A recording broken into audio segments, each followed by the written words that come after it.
ਮਾਨਯੋਗ ਅਦਾਲਤ ਨੇ ਇੱਕ ਸਖਤ ਸਟੈਂਡ ਲਿਆ ਕਿ 7 ਸਟਾਰ ਤੇ 5 ਸਟਾਰ ਹੋਟਲਾਂ 'ਚ ਬੈਠ ਕੇ ਠੰਡੇ ਕਮਰਿਆਂ 'ਚ ਬੈਠ ਕੇ ਇਹ ਪ੍ਰਦੂਸ਼ਣ ਦੀ ਸਮੱਸਿਆ ਨਾਲ ਨਹੀਂ ਨਜਿੱਠਿਆ ਜਾ ਸਕਦਾ। ਹੁਣ ਤੁਸੀਂ ਮੈਨੂੰ ਦੱਸੋ ਵੀ ਸਤੰਬਰ ਦੇ ਮਹੀਨੇ ਦੇ ਵਿੱਚ ਇਹਨਾਂ ਨੇ ਮਸ਼ੀਨਾਂ ਦੀ ਸਬਸਿਡੀ ਜਾਰੀ ਕਰਤੀ ਜੀ, ਅਕਤੂਬਰ ਦੇ ਵਿੱਚ ਕਟਾਈ ਸ਼ੁਰੂ ਹੋ ਜਾਂਦੀ ਹੈ, ਇਹ ਮਸ਼ੀਨਾਂ ਰਾਤੋਂ ਰਾਤ ਬਣ ਜਾਣਗੀਆਂ। ਜਦੋਂ ਪ੍ਰੈਸ ਮਿਲਣੀ ਹੋ ਰਹੀ ਸੀ, ਸਰਦਾਰ ਬਲਵੀਰ ਸਿੰਘ ਰਾਜੇਵਾਲ ਬੋਲ ਰਹੇ ਸਨ ਜੀ, ਤਾਂ ਉਹਨਾਂ ਨੇ ਕਿਹਾ ਸੀ ਕਿ ਤੁਸੀਂ ਕਿਸਾਨਾਂ ਨੂੰ ਮਸ਼ੀਨਾਂ ਦੇ ਦਿਓ, ਅਸੀਂ ਵੀ ਪਰਾਲੀ ਤੋਂ ਬਹੁਤ ਔਖੇ ਹਾਂ ਜੀ, ਤਾਂ ਤੁਸੀਂ ਮਸ਼ੀਨਾਂ ਦਿੰਦੇ ਕਿਉਂ ਨਹੀਂ? ਇਹਦੇ ਵਿੱਚ ਸਬਸਿਡੀ ਲੈਣ ਦਾ ਵੀ ਬਹੁਤ ਵੱਡਾ ਘੁਟਾਲਾ ਹੈ ਜੀ, ਬਹੁਤ ਵੱਡਾ ਓਲਾ ਹੈ। ਇਹ ਜਦੋਂ ਤੋਂ ਸਰਕਾਰਾਂ ਨੇ ਸਬਸਿਡੀਆਂ ਵਧਾਈਆਂ ਨੇ, ਇਹਨਾਂ ਨੇ ਰਲ ਕੇ ਉਹਦੀਆਂ ਕੀਮਤਾਂ ਹੀ ਵਧਾ ਲਈਆਂ। ਉਹੀ ਗੱਲ ਜਿਵੇਂ ਕਿਸੇ ਨੇ ਲਾਇਆ ਹੁੰਦਾ ਨਾ 50% ਸੇਲ, ਜੀ, ਕਿਸੇ ਨੇ ਜਾ ਕੇ ਪੁੱਛਿਆ ਵੀ ਜੀ ਇਹ 50% ਕਰਕੇ ਤੇ ਤੁਹਾਨੂੰ ਕੀ ਬਚਦਾ ਹੋਊਗਾ? ਕਹਿੰਦਾ ਅਸੀਂ 50% ਪਹਿਲਾਂ ਹੀ ਵੱਧ ਰੇਟ ਲਾਇਆ ਹੁੰਦਾ। ਲੋਕ ਜਿਹੜੇ ਹੈ ਰਾਜਸੀ ਲੋਕਾਂ ਦੇ ਤੋਤੇ ਬਣ ਗਏ, ਉਹਨਾਂ ਦੇ ਮੁਤਾਬਕ ਕੰਮ ਕਰਨਾ ਸ਼ੁਰੂ ਕਰ ਦਿੱਤਾ। ਉਹਨਾਂ ਨੇ ਜਿਹੜਾ ਉਹਦਾ ਆਜ਼ਾਦਾਨਾ ਹੱਕ ਸੀ ਕਿਸੇ ਵੀ ਮਹਿਕਮੇ ਦਾ, ਉਹ ਨਹੀਂ ਰਿਹਾ। ਜਿਹੜੀ ਸਰਕਾਰ ਆਉਂਦੀ ਹੈ ਉਹਦੇ ਤੋਤੇ ਬਣ ਕੇ ਉਹਦੀ ਚੂਰੀ ਖਾ ਖਾ ਕੇ ਉਸ ਤਰੀਕੇ ਨਾਲ ਬੋਲੀ ਜਾਂਦੇ ਨੇ। NB ਰਮੰਨਾ ਜੀ, ਉਹਨਾਂ ਦਾ justice Suryakant, justice Chandrachud, justice Hima Kohli, ji, ਇਹ ਇਹੋ ਜਿਹੇ ਜੱਜ ਸਾਹਿਬਾਨ ਨੇ ਜਿਹੜੇ ਬੇਬਾਕੀ ਨਾਲ ਇਹਨਾਂ ਨੂੰ, ਪਰ ਇਹਨਾਂ ਦੀ ਐਡੀ ਮੋਟੀ ਚਮੜੀ ਹੋ ਚੁੱਕੀ ਹੈ, ਇਹਨਾਂ ਤੇ ਅਸਰ ਕੋਈ ਨਹੀਂ। ਕਿਸਾਨ ਆਗੂ ਗੁਰਨਾਮ ਸਿੰਘ ਚੜੂਨੀ ਜੀ, ਤਾਂ ਉਹਨਾਂ ਨੇ ਇੱਕ ਜਿਹੜਾ ਉਹ ਦਿੱਲੀ ਕੂਚ ਕਰਨ ਦਾ ਜਿਹੜਾ ਉਹ ਇੱਕ ਪ੍ਰੋਗਰਾਮ ਬਣਾਇਆ ਸੀਗਾ, ਜਿਸ ਨੂੰ ਰੱਦ ਕਰ ਦਿੱਤਾ। ਉਹਨਾਂ ਰੱਦ ਕਰਨ ਦਾ ਕਾਰਨ ਇਹ ਹੈ ਕਿ ਜਿਹੜੀਆਂ ਬਾਕੀ ਜਥੇਬੰਦੀਆਂ ਨੇ ਉਹਨਾਂ ਨੇ ਇੱਕ ਦਿਨ ਪਹਿਲਾਂ ਜਿਹੜਾ ਉਹ ਪ੍ਰੋਗਰਾਮ ਰੱਖ ਦਿੱਤਾ। ਪਿਛਲੇ ਦਿਨਾਂ ਤੋਂ ਅਸੀਂ ਦੇਖ ਰਹੇ ਸੀ ਕਿ ਗੁਰਨਾਮ ਸਿੰਘ ਚੜੂਨੀ ਪਾਸੇ ਨੂੰ ਹੋ ਕੇ ਤੁਰਦੇ ਹੋ। ਵੈਸੇ ਸ਼ੁਰੂ ਤੋਂ ਕਹਿ ਰਹੇ ਨੇ ਜੀ ਕਿ ਸਾਨੂੰ ਚੋਣਾਂ 'ਚ ਭਾਗ ਲੈਣਾ ਚਾਹੀਦਾ ਹੈ। ਗੁਰਨਾਮ ਸਿੰਘ ਚੜੂਨੀ ਦਾ ਆਪਣੀ ਰਾਏ ਹੈ, ਜਿਹਦੇ ਕਰਕੇ ਤੁਹਾਨੂੰ ਯਾਦ ਹੋਵੇਗਾ ਇੱਕ ਵਾਰੀ ਗੁਰਨਾਮ ਸਿੰਘ ਚੜੂਨੀ ਨੂੰ ਕੁਝ ਸਮਾਂ ਲਈ ਸੰਯੁਕਤ ਕਿਸਾਨ ਮੋਰਚੇ ਨੇ ਮੁਅੱਤਲ ਵੀ ਕਰਤਾ ਸੀ। ਜੀ, ਜੋਗਿੰਦਰ ਯਾਦਵ ਨੂੰ ਵੀ ਮੁਅੱਤਲ ਕੀਤਾ ਸੀ। ਗੁਰਨਾਮ ਸਿੰਘ ਚੜੂਨੀ ਪੰਜਾਬ ਦੇ ਵਿੱਚ ਜਾ ਕੇ ਆਪਣਾ ਰਾਜਸੀ ਪੱਤਾ ਖੇਡਣਗੇ, ਰਾਜਸੀ ਸਰਗਰਮੀਆਂ ਕਰਨਗੇ, ਤਾਂ ਉਹਨਾਂ ਦੇ ਉੱਤੇ ਵੀ ਜਿਵੇਂ ਦੂਜਿਆਂ ਨਾਲ ਅਸੀਂ ਗੱਲ ਕਰਦੇ ਹਾਂ, ਉਹਨਾਂ ਨੂੰ ਵੀ ਉਸੇ ਨਜ਼ਰੀਓਂ ਲਿਆ ਜਾਵੇਗਾ। ਜੀ, D5 ਚੈਨਲ ਪੰਜਾਬੀ ਦੇਖ ਰਹੇ ਸਾਰੇ ਦਰਸ਼ਕਾਂ ਦਾ ਸਵਾਗਤ ਹੈ। ਮੈਂ ਸੁਖਵੀਰ ਸਿੰਘ ਇੱਕ ਮੇਰੀ ਵੀ ਸੁਣੋ ਪ੍ਰੋਗਰਾਮ ਲੈ ਕੇ ਹਾਜ਼ਰ ਹਾਂ, ਜਿਸ ਦੇ ਵਿੱਚ ਅਸੀਂ ਵੱਖੋ ਵੱਖਰੇ ਮੁੱਦਿਆਂ ਤੇ ਚਰਚਾ ਕਰਦੇ ਤੇ ਚਰਚਾ ਕਰਨ ਲਈ ਸਾਡੇ ਨਾਲ ਨੇ D5 ਦੇ ਸੀਨੀਅਰ ਐਡੀਟਰ ਜਸਪਾਲ ਸਿੰਘ ਢਿੱਲੋਂ ਜੀ। ਉਹਨਾਂ ਦਾ ਸਵਾਗਤ ਕਰ ਲਈਏ। ਸਤਿ ਸ਼੍ਰੀ ਅਕਾਲ ਜੀ। ਸਤਿ ਸ਼੍ਰੀ ਅਕਾਲ ਜੀ ਭੰਗੂ ਸਾਹਿਬ। ਜੇਕਰ ਗੱਲ ਕੀਤੀ ਜਾਵੇ ਕਿਸਾਨੀ ਮੁੱਦੇ ਦੀ, ਤਾਂ ਕਿਸਾਨਾਂ ਦਾ ਮੁੱਦਾ ਜਿਹੜਾ ਲਗਾਤਾਰ ਗਰਮਾਉਂਦਾ ਜਾ ਰਿਹਾ। ਜੇਕਰ ਪਰਾਲੀ ਦੀ ਗੱਲ ਕੀਤੀ ਜਾਵੇ ਤਾਂ ਪਰਾਲੀ ਨੂੰ ਲੈ ਕੇ ਕਈ ਸਵਾਲ ਖੜੇ ਹੋ ਰਹੇ ਨੇ। ਕਿਹਾ ਜਾ ਰਿਹਾ ਕਿ ਪ੍ਰਦੂਸ਼ਣ ਜਿਹੜਾ ਉਹ ਕਿਸਾਨਾਂ ਦੇ ਕਰਕੇ ਹੋ ਰਿਹਾ, ਜਿਹਦੇ ਚੱਲਦੇ ਪੰਜਾਬ ਸਰਕਾਰ ਦਾ ਸੁਪਰੀਮ ਕੋਰਟ ਦੇ ਵਿੱਚ ਇੱਕ ਨਵਾਂ ਸਟੈਂਡ ਆ, ਜਿਹੜਾ ਵੱਖਰਾ ਸਟੈਂਡ ਉਹ ਪੰਜਾਬ ਸਰਕਾਰ ਨੇ ਲਿਆ। ਉਹਨਾਂ ਦਾ ਕਹਿਣਾ ਹੈ ਕਿ ਪਰਾਲੀ ਦੇ ਮੁੱਦੇ ਨੂੰ ਲੈ ਕੇ ਕੇਂਦਰ ਸਰਕਾਰ ਵੱਲੋਂ ਉਹਨਾਂ ਨੂੰ ਕੋਈ ਵੀ ਸਹਾਇਤਾ ਨਹੀਂ ਮਿਲੀ ਜੀ। ਦੇਖੋ, ਲੰਬੇ ਸਮੇਂ ਤੋਂ ਇਹ ਮੁੱਦਾ ਚੱਲ ਰਿਹਾ ਹੈ। ਜਦੋਂ ਤੋਂ ਕੰਬਾਈਨਾਂ ਆਈਆਂ ਨੇ ਉਦੋਂ ਬਾਅਦ ਇਹ ਕਿਸਾਨ ਪਰਾਲੀ ਸਾੜਨ ਲੱਗੇ ਨੇ। ਜੀ, ਉਸ ਤੋਂ ਪਹਿਲਾਂ ਹੱਥਾਂ ਨਾਲ ਕਟਾਈ ਹੁੰਦੀ ਸੀ ਔਰ ਡਰਮਾਂ ਦੇ ਉੱਤੇ ਮਾਰ ਕੇ ਇਹ ਜਿਹੜੀ ਪਰਾਲੀ ਹੈ ਔਰ ਚੌਲ ਵੱਖਰੇ ਕੀਤੇ ਜਾਂਦੇ ਸੀ।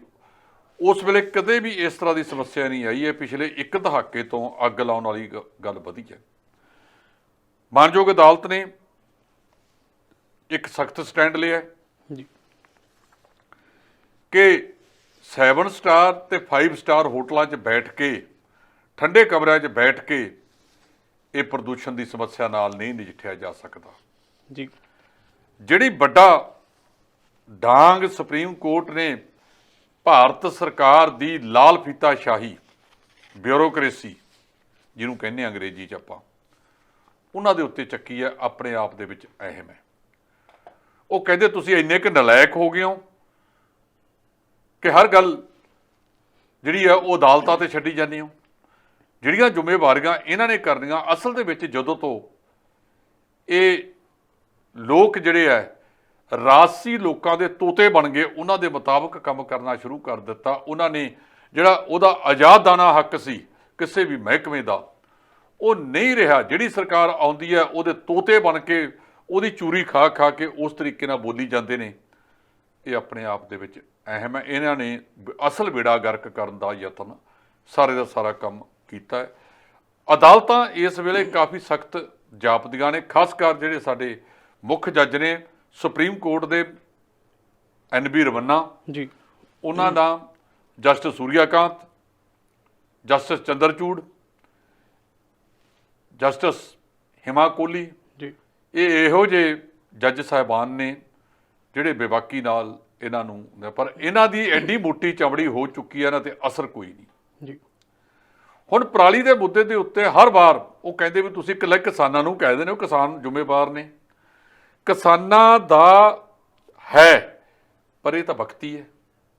ਜਿਨ੍ਹਾਂ ਦਿਨਾਂ ਦੇ ਵਿੱਚ ਪੰਜਾਬ ਦੇ ਹਵਾ ਗੁਣਵੱਤਾ ਦਾ ਅੰਕੜਾ 150 ਤੋਂ ਥੱਲੇ ਸੀ, ਜੀ, ਕਈ ਥਾਵਾਂ ਤੇ 100 ਤੋਂ ਵੀ ਥੱਲੇ ਸੀ, ਉਹਨਾਂ ਦਿਨਾਂ ਦੇ ਵਿੱਚ ਵੀ ਦਿੱਲੀ ਦਾ ਜਿਹੜਾ ਹਵਾ ਗੁਣਵੱਤਾ ਦਾ ਅੰਕੜਾ ਉਹ 250 ਤੋਂ ਪਾਰ ਸੀ। ਉਹਦੇ ਲਈ ਕੌਣ ਜ਼ਿੰਮੇਵਾਰ ਹੈ?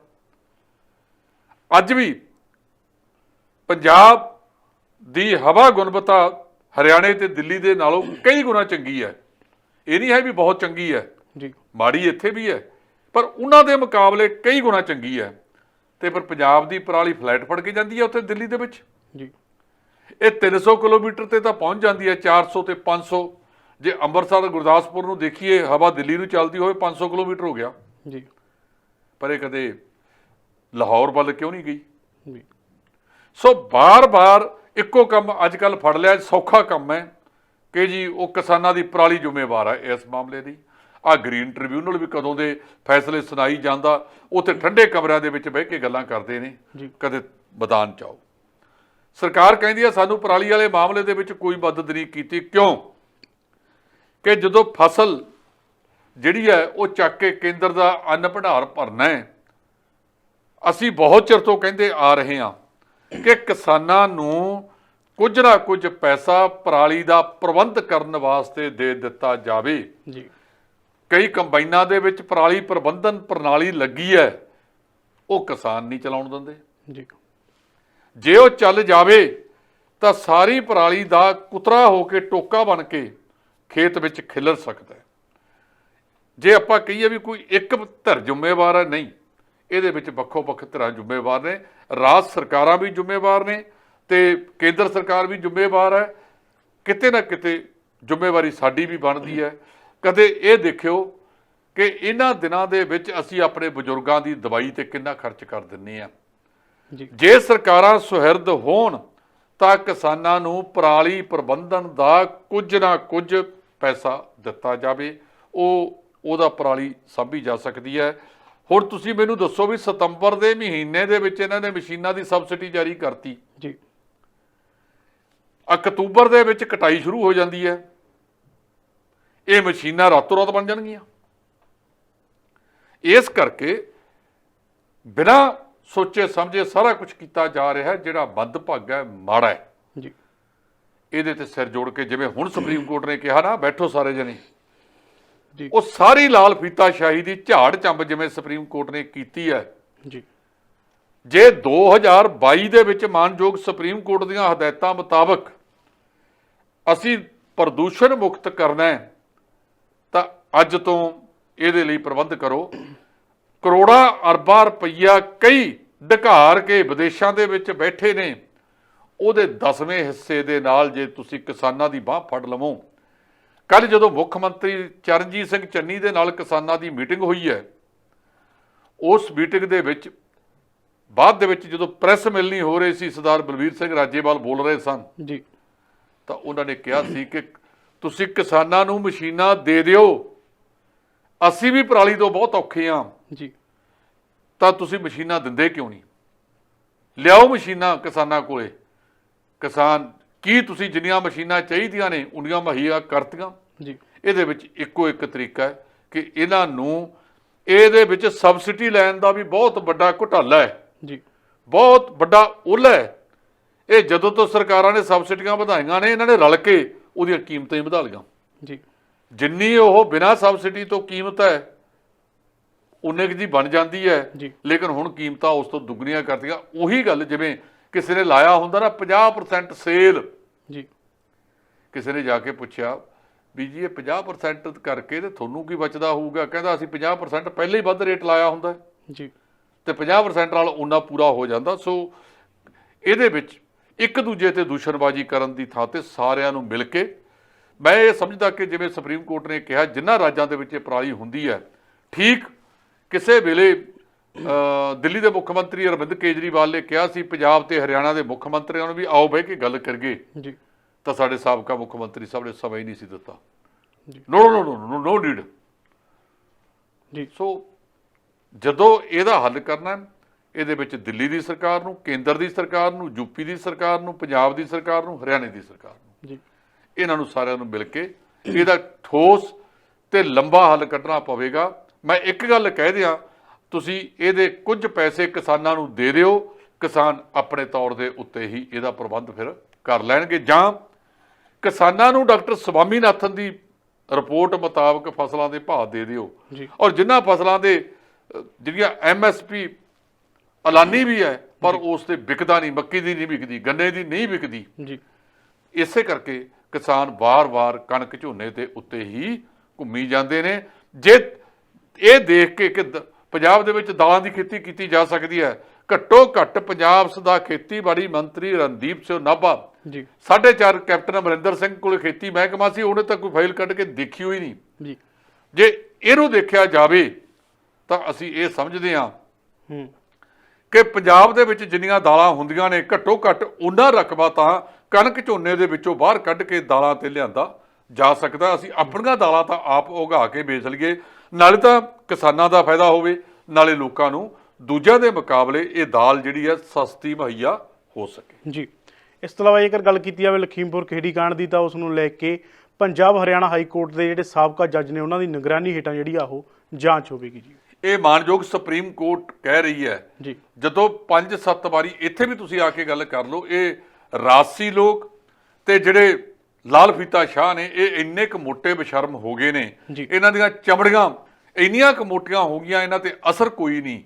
ਇਸ ਕਰਕੇ ਉਹਨਾਂ ਨੇ ਕਿਹਾ ਕਿ ਇਹਦੇ ਵਿੱਚ ਹੁਣ, ਕਿਉਂਕਿ ਜਦੋਂ ਝਾੜ ਚੰਬ ਪਈ ਯੂਪੀ ਸਰਕਾਰ ਦੀ, ਅਜੇ ਤੱਕ ਤਾਂ ਉਹਨਾਂ ਨੇ ਆਪਦਾ ਜਿਹੜਾ ਗ੍ਰਹਿ ਰਾਜ ਮੰਤਰੀ ਆ ਉਹਨੂੰ ਪਾਸੇ ਨਹੀਂ ਕੀਤਾ। ਜੀ ਸੋ ਇਸ ਕਰਕੇ ਜਿਹੜਾ ਇਹ ਕੰਮ ਹੈਗਾ, ਇਹ ਕੰਮ ਦੇ ਵਿੱਚ ਉਹਨਾਂ ਨੇ ਫਿਰ ਝਾੜ ਚੰਬ ਪਾਉਣ ਤੋਂ ਬਾਅਦ ਹੁਣ ਸ਼੍ਰੀ ਰਕੇਸ਼ ਕੁਮਾਰ ਜੈਨ ਜੀ ਉਹਨਾਂ ਦੀ ਨਿਗਰਾਨੀ ਦੇ ਵਿੱਚ ਟੀਮ ਬਣਾਈ ਹੈ, ਤੇ 3 IPS ਅਧਿਕਾਰੀ ਨੇ, ਜਿਨ੍ਹਾਂ ਦੇ ਵਿੱਚ ਮਿਸਟਰ ਸ਼ਰੌਡਕਰ, ਪ੍ਰੀਤਿੰਦਰ ਸਿੰਘ ਤੇ ਪਦਮਜਾ ਚੌਹਾਨ, ਜੀ ਇਹ 3 IPS ਅਧਿਕਾਰੀ ਨੇ ਜਿਨ੍ਹਾਂ ਨੂੰ ਇਹਦੇ ਵਿੱਚ ਟੀਮ 'ਚ ਪਾਇਆ ਗਿਆ ਹੈ। ਸੋ ਇਹ ਟੀਮ ਜਿਹੜੀ ਆ ਹੁਣ ਇਹਨਾਂ ਦੀ ਨਿਗਰਾਨੀ ਮਾਨਯੋਗ ਰਕੇਸ਼ ਜੈਨ ਜੀ ਦੀ ਹੋਵੇਗੀ, ਜੱਜ ਸਾਹਿਬ ਦੀ, ਤੇ ਇਹ ਟੀਮ ਉਹਨਾਂ ਦੇ ਨਾਲ ਕੰਮ ਕਰੇਗੀ। ਇੱਕ ਕਿਸਮ ਦੇ ਨਾਲ ਮਾਨਯੋਗ ਸੁਪਰੀਮ ਕੋਰਟ ਨੇ ਯੂਪੀ ਦੀ ਪੁਲਿਸ ਤੇ ਜਾਂਚ ਤੋਂ ਸੰਤੁਸ਼ਟੀ ਨਾ ਜ਼ਾਹਰ ਕਰਦਿਆਂ ਇਹ ਵੱਡਾ ਫੈਸਲਾ ਲਿਆ ਹੈ। ਜੀ ਇਸ ਤੋਂ ਇਲਾਵਾ ਜੇਕਰ ਗੱਲ ਕੀਤੀ ਜਾਵੇ ਕਿਸਾਨ ਆਗੂ ਗੁਰਨਾਮ ਸਿੰਘ ਚੜੂਨੀ ਦੀ, ਤਾਂ ਉਹਨਾਂ ਨੇ ਇੱਕ ਜਿਹੜਾ ਉਹ ਦਿੱਲੀ ਕੂਚ ਕਰਨ ਦਾ ਜਿਹੜਾ ਉਹ ਇੱਕ ਪ੍ਰੋਗਰਾਮ ਬਣਾਇਆ ਸੀਗਾ, ਜਿਸ ਨੂੰ ਰੱਦ ਕਰ ਦਿੱਤਾ। ਉਹਨਾਂ ਰੱਦ ਕਰਨ ਦਾ ਕਾਰਨ ਇਹ ਹੈ ਕਿ ਜਿਹੜੀਆਂ ਬਾਕੀ ਜਥੇਬੰਦੀਆਂ ਨੇ ਉਹਨਾਂ ਨੇ ਇੱਕ ਦਿਨ ਪਹਿਲਾਂ ਜਿਹੜਾ ਉਹ ਪ੍ਰੋਗਰਾਮ ਰੱਖ ਦਿੱਤਾ। ਜੀ ਨਹੀਂ, ਕਈ ਕਾਰਨ ਨੇ ਇਹਦੇ। ਜੀ ਪਹਿਲੀ ਗੱਲ ਤਾਂ ਇਹ ਕਿ ਪਿਛਲੇ ਦਿਨਾਂ ਤੋਂ ਅਸੀਂ ਦੇਖ ਰਹੇ ਸੀ ਕਿ ਗੁਰਨਾਮ ਸਿੰਘ ਚੜੂਨੀ ਪਾਸੇ ਨੂੰ ਹੋ ਕੇ ਤੁਰਦੇ ਹੋ। ਵੈਸੇ ਸ਼ੁਰੂ ਤੋਂ ਕਹਿ ਰਹੇ ਨੇ ਜੀ ਕਿ ਸਾਨੂੰ ਚੋਣਾਂ 'ਚ ਭਾਗ ਲੈਣਾ ਚਾਹੀਦਾ। ਜੀ ਇਹ ਗੁਰਨਾਮ ਸਿੰਘ ਚੜੂਨੀ ਦਾ ਆਪਣੀ ਰਾਏ ਹੈ, ਜਿਹਦੇ ਕਰਕੇ ਤੁਹਾਨੂੰ ਯਾਦ ਹੋਵੇਗਾ ਇੱਕ ਵਾਰੀ ਗੁਰਨਾਮ ਸਿੰਘ ਚੜੂਨੀ ਨੂੰ ਕੁਝ ਸਮਾਂ ਲਈ ਸੰਯੁਕਤ ਕਿਸਾਨ ਮੋਰਚੇ ਨੇ ਮੁਅੱਤਲ ਵੀ ਕਰਤਾ ਸੀ। ਜੀ ਜੋਗਿੰਦਰ ਯਾਦਵ ਨੂੰ ਵੀ ਮੁਅੱਤਲ ਕੀਤਾ ਸੀ। ਜੀ ਸੋ ਉਹ ਕਹਿੰਦੇ ਵੀ ਜਿਹੜੀ ਕੱਲ ਰਾਜੇਵਾਲ ਸਾਹਿਬ ਨੇ ਇੱਕ ਐਲਾਨ ਕੀਤਾ ਸੀ ਕਿ ਜੇ ਗੁਰਨਾਮ ਸਿੰਘ ਚੜੂਨੀ ਪੰਜਾਬ ਦੇ ਵਿੱਚ ਜਾ ਕੇ ਆਪਣਾ ਰਾਜਸੀ ਪੱਤਾ ਖੇਡਣਗੇ, ਰਾਜਸੀ ਸਰਗਰਮੀਆਂ ਕਰਨਗੇ, ਤਾਂ ਉਹਨਾਂ ਦੇ ਉੱਤੇ ਵੀ ਜਿਵੇਂ ਦੂਜਿਆਂ ਨਾਲ ਅਸੀਂ ਗੱਲ ਕਰਦੇ ਹਾਂ, ਉਹਨਾਂ ਨੂੰ ਵੀ ਉਸੇ ਨਜ਼ਰੀਓਂ ਲਿਆ ਜਾਵੇਗਾ। ਜੀ ਉਹਨਾਂ ਨੂੰ ਵੀ ਉਹੀ ਵਰਤਾਓ ਕੀਤਾ ਜਾਵੇਗਾ ਔਰ ਘੇਰ ਕੇ ਉਹਨਾਂ ਤੋਂ ਸਵਾਲ ਪੁੱਛੇ ਜਾਣਗੇ। ਜੀ ਇੱਕ ਕਿਸਾਨ ਸੰਯੁਕਤ ਕਿਸਾਨ ਮੋਰਚੇ ਦੇ ਆਗੂ, ਕਿਉਂਕਿ ਹੈ ਤਾਂ ਗੁਰਨਾਮ ਸਿੰਘ ਚੜੂਨੀ ਉਹਨਾਂ ਦੇ ਨਾਲ ਹੀ, ਜੀ ਉਹਨਾਂ ਨੂੰ ਸਮਝਾਇਆ ਗਿਆ ਵੀ ਤੁਸੀਂ ਵੱਖਰੇ ਰਾਹ ਤੇ ਨਾ ਚੱਲੋ, ਜੇ ਵੱਖਰੇ ਰਾਹ ਤੇ ਚੱਲਾਂਗੇ ਤਾਂ ਇਹ ਅੰਦੋਲਨ ਦਾ ਨੁਕਸਾਨ ਹੋ ਸਕਦਾ। ਇਹੀ ਤਾਂ ਭਾਰਤੀ ਜਨਤਾ ਪਾਰਟੀ ਦੀ ਕੇਂਦਰ ਵਾਲੀ ਸਰਕਾਰ ਕਰਨਾ ਚਾਹੁੰਦੀ ਹੈ ਜੀ ਕਿ ਸੰਯੁਕਤ ਕਿਸਾਨ ਮੋਰਚੇ 'ਚ ਪਾੜ ਪਾ ਕੇ ਵੱਖਰਾ ਰਾਹ ਕਿਸੇ ਦਾ ਤੋਰਿਆ ਜਾਵੇ ਔਰ ਇਹਨੂੰ ਕਮਜ਼ੋਰ ਕੀਤਾ ਜਾਵੇ।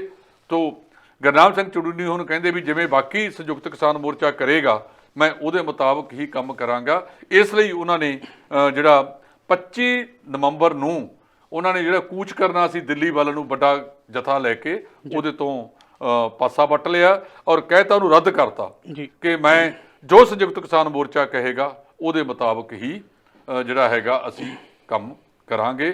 ਚੰਗੀ ਗੱਲ ਹੋਈ ਹੈ ਕਿ ਇਹ ਸੰਯੁਕਤ ਗੁਰਨਾਮ ਸਿੰਘ ਚੜੂਨੀ ਹੋਰਾਂ ਨੇ ਆਪਣਾ ਵੱਖਰਾ ਪ੍ਰੋਗਰਾਮ ਰੱਦ ਕਰਤਾ ਜੀ। ਉਧਰ ਟਰਾਂਸਪੋਰਟ ਮੰਤਰੀ ਬਣਨ ਤੋਂ ਬਾਅਦ ਅਮਰਿੰਦਰ ਸਿੰਘ ਰਾਜਾ ਵੜਿੰਗ ਨੇ ਜਿਹੜੀਆਂ ਉਹ ਕਈ ਜਿਹੜੀਆਂ ਵੱਡੇ ਘਰਾਣੇ ਦੀਆਂ ਬੱਸਾਂ ਨੇ ਉਹ ਬੰਦ ਕਰ ਦਿੱਤੀਆਂ ਨੇ, ਜਿਸ ਦੇ ਵਿੱਚ 125 ਬੱਸਾਂ ਜਿਹੜੀਆਂ ਬੰਦ ਕੀਤੀਆਂ ਗਈਆਂ ਨੇ। 13 ਬੱਸਾਂ ਨੇ ਜਿਹੜੀਆਂ ਉਹ ਕਿਸੇ ਰਾਜਨੀਤਿਕ ਵੱਡੇ ਘਰਾਣੇ ਦੀਆਂ ਬੱਸਾਂ ਨੇ ਜਿਹੜੀਆਂ ਬੰਦ ਕੀਤੀਆਂ ਨੇ। ਉਹਦੇ ਵਿੱਚ 30 ਹੈਗੀਆਂ ਨੇ ਇੰਟੈਗਰਲ ਕੋਚ ਔਰਬਿਟ ਏਵੀਏਸ਼ਨ ਜੀ, ਇਹ 30 ਨੇ ਜੀ ਜਿਹੜੀਆਂ ਬਾਦਲ ਪਰਿਵਾਰ ਨਾਲ ਸੰਬੰਧਿਤ ਨੇ ਜੀ। 16 ਹੈਗੀਆਂ ਨੇ ਮਨਦੀਪ ਟਰੈਵਲਜ਼ ਦੀਆਂ ਤੇ 2 ਹੈਗੀਆਂ ਨੇ ਮਾਲਵਾ ਟਰੈਵਲਜ਼ ਦੀਆਂ ਜੀ। ਤੇ ਸਭ ਤੋਂ ਵੱਧ ਹੈਗੀਆਂ ਨੇ 72 ਨਿਊ ਦੀਪ ਬੱਸ ਕੰਪਨੀ ਦੀਆਂ ਜੀ। ਨਿਊ ਦੀਪ ਬੱਸ ਕੰਪਨੀ ਡਿੰਪੀ ਢਿੱਲੋਂ ਦੀ ਅਕਾਲੀ ਆਗੂ ਦੀ ਗਿੱਦੜਬਾਹੇ ਨਾਲ ਸੰਬੰਧਿਤ ਹੈ ਜੀ। ਮੇਰਾ ਖਿਆਲ ਇਹਦੇ ਵਿੱਚ ਕੋਈ ਸਿਆਸੀ ਵੀ ਹੋਣਾ, ਪਰ ਜੇ ਤੁਸੀਂ ਪਿਛਲੇ 15 ਸਾਲ ਤੋਂ ਡੇਢ ਦਹਾਕੇ ਤੋਂ ਪੰਜਾਬ ਦੇ ਖਜ਼ਾਨੇ ਨੂੰ ਕਰੋੜਾਂ ਦਾ ਚੂਨਾ ਲਾ ਰਹੇ ਹੋ, ਬਿਜ਼ਨਸ ਕਰੋ, ਤੁਹਾਨੂੰ ਕੋਈ ਰੋਕਦਾ ਨਹੀਂ, ਪਰ ਜੋ ਸਰਕਾਰ ਦਾ ਟੈਕਸ ਆ ਉਹ ਤਾਂ ਸਰਕਾਰ ਨੂੰ ਅਦਾ ਕਰੋ। ਇੱਥੋਂ ਤੱਕ ਕਿ ਪਿਛਲੀ ਅਕਾਲੀ ਭਾਜਪਾ ਸਰਕਾਰ ਦੇ ਮੌਕੇ ਇਹਨਾਂ ਨੇ ਜਿਹੜੀਆਂ ਲਗਜ਼ਰੀ ਬੱਸਾਂ ਨੇ ਉਹਨਾਂ ਦੇ ਟੈਕਸ ਆਮ ਨਾਲੋਂ ਘਟਾ ਲਏ ਜੀ। ਕਿਰਾਏ ਆਮ ਨਾਲੋਂ ਵੱਧ ਨੇ, ਦੁੱਗਣੇ ਨੇ ਜੀ। ਤੇ ਟੈਕਸ ਘਟਾ ਲਏ। ਸੋ ਜੇ ਸਰਕਾਰੀ ਖਜ਼ਾਨੇ ਦੇ ਵਿੱਚ ਦਵਾਨੀ ਤੁਸੀਂ ਜਾਣ ਹੀ ਨਹੀਂ ਦੇਣੀ ਤਾਂ ਫਿਰ ਇਹ ਸਰਕਾਰੀ ਖਜ਼ਾਨੇ ਦਾ ਖਾਲੀ ਪੀਪੇ ਖੜਕਦੇ ਰਹਿਣੇ ਨੇ ਜੀ। ਸੋ 125 ਦੇ ਕਰੀਬ ਬੱਸਾਂ ਜਿਹੜੀਆਂ ਨੇ ਉਹਨਾਂ ਦੇ ਪਰਮਿਟ ਰੱਦ ਕਰ ਦਿੱਤੇ ਨੇ। ਇਹਦੇ ਵਿੱਚ ਕੋਈ ਜਿੰਨਾ ਮਰਜ਼ੀ ਚੀਕਾ ਮਾਰੇ, ਪਰ ਜਿਵੇਂ ਅਮਰਿੰਦਰ ਸਿੰਘ ਰਾਜਾ ਵੜਿੰਗ ਨੇ ਸਰਕਾਰੀ ਖਜ਼ਾਨੇ ਵਾਲੇ ਪਾਸੇ ਨੂੰ ਭਰਨ ਦਾ ਯਤਨ ਕੀਤਾ ਗਿਆ, ਇਹ ਇੱਕ ਆਪਣੇ ਆਪ ਦੇ ਵਿੱਚ ਅਹਿਮ ਹੈ। ਜਿੰਨਾ ਕੰਮ ਅਮਰਿੰਦਰ ਸਿੰਘ ਰਾਜਾ ਵੜਿੰਗ ਕਰ ਰਿਹਾ, ਕਾਸ਼ ਜੇ ਸਾਰੇ ਮੰਤਰੀ ਇਸੇ ਤਰ੍ਹਾਂ ਕੰਮ ਕਰਦੇ ਰਹਿੰਦੇ ਤਾਂ ਅੱਜ ਇਹ ਖਜ਼ਾਨਾ ਖਾਲੀ ਨਹੀਂ ਸੀ ਰਹਿਣਾ ਔਰ ਇਹ ਖਜ਼ਾਨਾ ਭਰਿਆ ਮਿਲਣਾ ਸੀ, ਜਿਹਦਾ ਫਾਇਦਾ ਪੰਜਾਬ ਦੇ ਲੋਕਾਂ ਨੂੰ ਹੋਣਾ ਸੀ। ਜੀ। ਇਸ ਤੋਂ ਇਲਾਵਾ ਜੇਕਰ ਗੱਲ ਕੀਤੀ ਜਾਵੇ ਪੰਜਾਬ ਦੇ ਮੁੱਖ ਮੰਤਰੀ ਸਰਦਾਰ ਚਰਨਜੀਤ ਸਿੰਘ ਚੰਨੀ ਜੀ, ਤਾਂ ਉਹਨਾਂ ਨੇ ਕੈਪਟਨ ਦੇ ਖਿਲਾਫ ਜਿਹੜਾ ਉਹ ਵੱਡਾ ਐਕਸ਼ਨ ਲਿਆ। ਕੈਪਟਨ ਦੇ ਜਿਹੜੇ ਬੰਦੇ ਲਗਾਏ ਹੋਏ ਸਨ ਉਹਨਾਂ ਨੂੰ ਹਟਾ ਕੇ ਜਿਹੜੀ ਨਵੀਂ ਭਰਤੀ ਕੀਤੀ ਹੈ ਜੀ। ਨਵੀਂ ਭਰਤੀ ਨਹੀਂ ਕੀਤੀ ਹੈਗੀ, ਨਵੇਂ ਬੰਦੇ ਲਗਾਏ ਨੇ ਜੀ। ਪੀਆਰਟੀਸੀ ਦੇ ਵਿੱਚ ਚੇਅਰਮੈਨ ਪਟਿਆਲਾ ਜ਼ਿਲ੍ਹੇ ਨਾਲ ਸੰਬੰਧਿਤ, ਪਟਿਆਲਾ ਸ਼ਹਿਰ ਨਾਲ ਸੰਬੰਧਿਤ ਸਾਬਕਾ ਇੰਪਰੂਵਮੈਂਟ ਟਰਸਟ ਦੇ ਚੇਅਰਮੈਨ ਕੇ ਸ਼ਰਮਾ ਨੂੰ ਲਾਇਆ ਗਿਆ ਸੀ ਜੀ। ਉਹਨਾਂ ਦੀ ਥਾਂ ਦੇ ਉੱਤੇ ਉਹਨਾਂ ਨੇ ਨਵਾਂ ਸਤਵਿੰਦਰ ਸਿੰਘ ਚੈੜੀਆਂ ਜੀ ਨੂੰ ਪੀਆਰਟੀਸੀ ਦਾ ਚੇਅਰਮੈਨ ਨਾਮਜ਼ਦ ਕਰਤਾ ਹੈ, ਨਿਯੁਕਤ ਕਰਤਾ ਹੈ ਜੀ। ਇਸੇ ਤਰ੍ਹਾਂ ਕਈ ਦਿਨਾਂ ਤੋਂ ਰਿੜਕਾ ਚੱਲ ਰਿਹਾ ਹੈ। ਸਾਰਿਆਂ ਨੂੰ ਪਤਾ ਹੈ ਕਿ ਪਟਿਆਲੇ ਦੇ ਵਿੱਚ ਨਗਰ ਨਿਗਮ ਦਾ ਮੇਅਰ ਬੀਬੀ ਪ੍ਰਨੀਤ ਕੌਰ ਦਾ ਖਾਸਮਖਾਸ ਸੰਜੀਵ ਸ਼ਰਮਾ ਬਿੱਟੂ ਸੀ ਜੀ। 42 ਕਾਉਂਸਲਰਾਂ ਨੇ, ਟੋਟਲ ਕਾਉਂਸਲਰ ਨੇ 60 ਜੀ। ਇੱਕ ਹੈਗਾ ਅਕਾਲੀ ਦਲ ਦਾ, 59 ਹੈਗੇ ਨੇ ਕਾਂਗਰਸ ਦੇ। ਜੀ। ਉਹਨਾਂ 59 ਦੇ ਵਿੱਚੋਂ 42 ਕਾਉਂਸਲਰ ਕੱਲ ਜੀ। ਬ੍ਰਹਮਿੰਦਰਾ ਜਿਹੜੇ ਸਥਾਨਕ ਸਰਕਾਰਾਂ ਦੇ ਮੰਤਰੀ ਨੇ ਤੇ ਪਟਿਆਲਾ ਦਿਹਾਤੀ ਤੋਂ ਵਿਧਾਇਕ ਨੇ ਜੀ। ਉਹਨਾਂ ਦੇ ਕੋਲ ਇਕੱਤਰ ਹੋਏ। 59 ਇਹਨਾਂ ਦੇ ਬੰਦੇ ਨੇ ਜੀ। ਇਹਦਾ ਮਤਲਬ 42 ਜੇ ਉਹ ਹੋਣ ਤਾਂ 17 ਪਾਸੇ ਰਹਿ ਗਏ ਜੀ। 17 ਦਾ 2/3 ਜੇ ਦੇਖਿਆ ਜਾਵੇ ਕੱਲ੍ਹ ਨੂੰ ਕੋਈ ਪ੍ਰਸਤਾਵ ਬੇਭਰੋਸਗੀ ਮਤਾ ਨਗਰ ਨਿਗਮ ਦੇ ਜਨਰਲ ਹਾਊਸ ਦੇ ਵਿੱਚ ਲਿਆਂਦਾ ਜਾਂਦਾ ਹੈ ਜੀ। ਤਾਂ ਉਹ ਪਾਸ ਨਹੀਂ ਹੋਣਾ, ਕਿਉਂਕਿ 42 ਨੇ ਪਾਲਾ ਬਦਲ ਲਿਆ ਦੂਜੇ ਪਾਸੇ ਨੇ। ਇਸ ਲਈ ਲੱਗਦਾ ਇਹ ਆ ਕਿ ਅਗਲੇ ਦਿਨਾਂ ਦੇ ਵਿੱਚ ਜਲਦ ਪਟਿਆਲੇ ਨੂੰ ਨਵਾਂ ਮੇਅਰ ਮਿਲਣ ਜਾ ਰਿਹਾ, ਭਾਵੇਂ ਉਹ 5-4 ਮਹੀਨੇ ਹੀ ਕੰਮ ਕਰੇ, ਪਰ ਇਹਦਾ ਵੱਲ ਜਿਹੜੀ ਪੋਸੀਬਿਲਿਟੀ ਹੈ। ਮਹਿਕਮਾ ਵੀ ਬ੍ਰਹਮਿੰਦਰਾ ਜੀ ਕੋਲੇ ਹੈ, ਬ੍ਰਹਮਿੰਦਰਾ ਦੇ ਨਾਲ ਹਰੀਸ਼ ਚੌਧਰੀ ਵੀ ਉੱਥੇ ਬੈਠੇ ਹੋਏ ਸਨ, ਕਿਉਂਕਿ ਜਦੋਂ ਪਾਲੇ ਬਦਲ ਜਾਂਦੇ ਆ ਨਾ ਤਾਂ ਰਾਤੋਂ ਰਾਤ ਹੋ ਜਾਂਦਾ। ਭੰਗੂ ਸਾਹਿਬ ਮੈਂ ਤੁਹਾਨੂੰ ਕੀ ਗੱਲ ਦੱਸਾਂ, ਜਿਹੜੇ ਬੰਦੇ ਸਰਦਾਰ ਬੇਅੰਤ ਸਿੰਘ ਦੀ ਮੁੱਛ ਦਾ ਬਾਲਕ ਹੁੰਦੇ ਸੀ, ਬੰਬ ਧਮਾਕੇ ਦੇ ਵਿੱਚ 31 ਅਗਸਤ 1995 ਨੂੰ ਸਰਦਾਰ ਬੇਅੰਤ ਸਿੰਘ ਦੀ ਮੌਤ ਹੋ ਜਾਂਦੀ ਹੈ।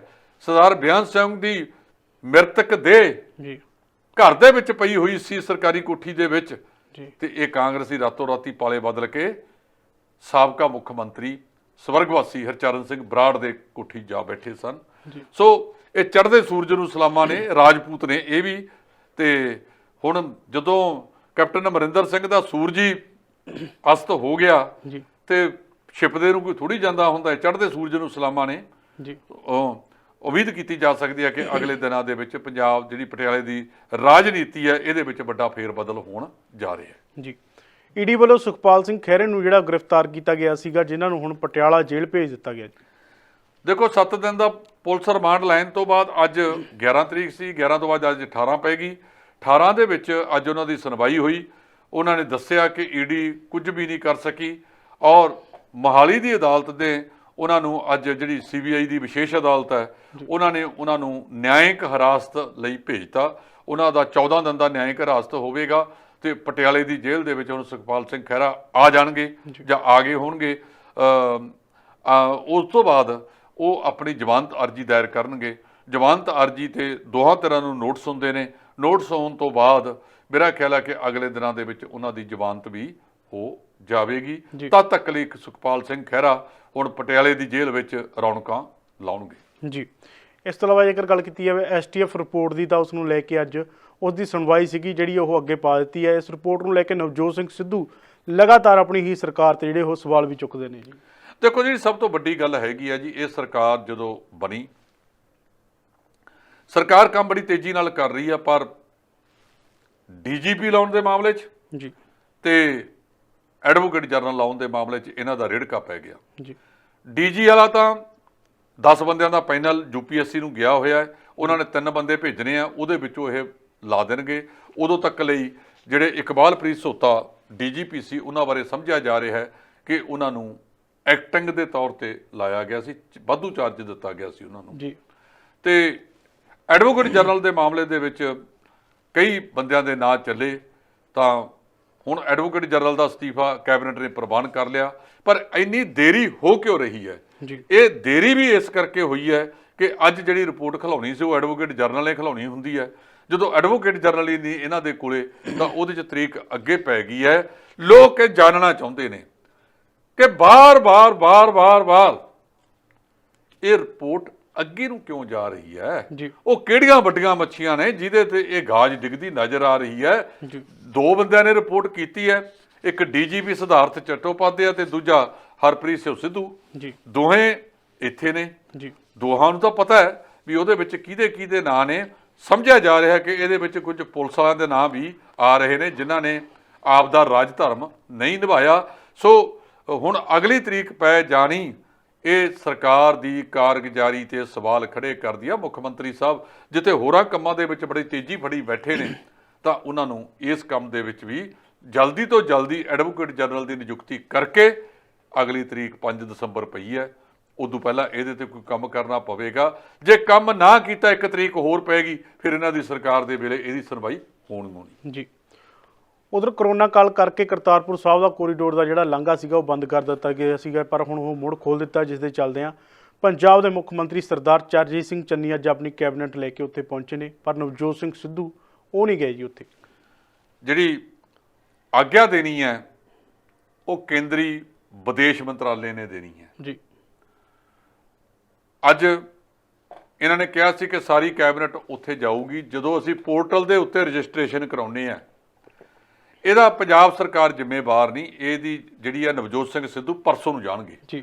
ਉਹਨਾਂ ਨੂੰ 20 ਤਰੀਕ ਵਾਸਤੇ ਮਿਲੀ ਹੈ। ਅੱਜ ਚਰਨਜੀਤ ਸਿੰਘ ਚੰਨੀ, ਵਿਜੇ ਇੰਦਰ ਸਿੰਗਲਾ, ਇਸ ਤੋਂ ਇਲਾਵਾ ਗਏ ਨੇ ਕਿ ਉੱਥੇ 1-2 ਮੰਤਰੀ ਹੋਰ ਗਏ ਨੇ, ਮਨਪ੍ਰੀਤ ਸਿੰਘ ਬਾਦਲ ਵੀ ਅੱਜ ਗਏ ਨੇ ਜੀ। ਕੁਝ BJP ਦੇ ਆਗੂ ਗਏ ਨੇ, ਜਿਨ੍ਹਾਂ ਦੇ ਵਿੱਚ ਅਸ਼ਵਨੀ ਸ਼ਰਮਾ ਤੇ ਹੋਰ ਕਈ MLA ਵੀ ਗਏ ਨੇ। ਉਹ ਕਹਿੰਦੇ ਵੀ 3 ਹਿੱਸਿਆਂ ਦੇ ਵਿੱਚ ਵੰਡ ਕੇ ਇਹਨਾਂ ਨੂੰ ਭੇਜਿਆ ਜਾ ਰਿਹਾ। ਕੱਲ੍ਹ ਨੂੰ ਹੁਣ ਡਿਪਟੀ ਮੁੱਖ ਮੰਤਰੀ ਸੁਖਜਿੰਦਰ ਸਿੰਘ ਰੰਧਾਵਾ ਦੇ ਨਾਲ ਕੁਝ ਮੰਤਰੀ ਤੇ MLA ਜਾਣਗੇ, ਇਸੇ ਤਰ੍ਹਾਂ ਕੁਝ ਪਰਸੋਂ ਜਾਣਗੇ ਨਵਜੋਤ ਸਿੰਘ ਸਿੱਧੂ ਦੇ ਨਾਲ।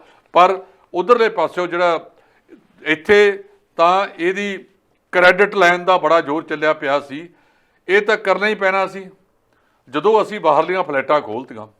ਜਥਾ ਨਨਕਾਣਾ ਸਾਹਿਬ ਚਲਿਆ ਗਿਆ ਗੁਰਪੁਰਬ ਮਨਾਉਣ ਵਾਸਤੇ, ਉਸ ਤੋਂ ਬਾਅਦ ਫਿਰ ਇਹ ਵੀ ਤਾਂ ਖੋਲ੍ਹਣਾ ਪੈਣਾ ਸੀ। ਇਹਦੇ 'ਚ ਕ੍ਰੈਡਿਟ ਨਹੀਂ ਲੈਣਾ ਚਾਹੀਦਾ ਤੇ ਨਾ ਹੀ ਕਿਸੇ ਨੂੰ ਬੰਦ ਹੈ। ਉਧਰੋਂ ਇਮਰਾਨ ਖਾਨ ਨੇ ਕਹਿਤਾ ਕਿ ਇਹ ਦੁਬਾਰਾ ਜਿਹੜਾ ਖੋਲ੍ਹਿਆ ਗਿਆ ਹੈ ਇਹ ਨਵਜੋਤ ਸਿੰਘ ਸਿੱਧੂ ਦੇ ਯਤਨਾਂ ਸਦਕਾ ਹੀ ਖੋਲ੍ਹਿਆ ਗਿਆ ਹੈਗਾ। ਉਹਨਾਂ ਨੇ ਇੱਕ ਨਵਾਂ ਟਵੀਟ ਆਪਦਾ ਵਿੱਚ ਕਰਤਾ। ਮੈਂ ਕਹਿੰਦਾ ਕਿਸੇ ਨੂੰ ਵੀ ਇਹਦੇ 'ਤੇ ਕ੍ਰੈਡਿਟ ਬਾਹਰ ਦੇ ਵਿੱਚ ਨਹੀਂ ਪੈਣਾ ਚਾਹੀਦਾ। ਜਿਹਨੇ ਖੋਲ੍ਹਤਾ ਸਾਰਿਆਂ ਦਾ ਅਸੀਂ ਧੰਨਵਾਦ ਕਰਦੇ ਹਾਂ।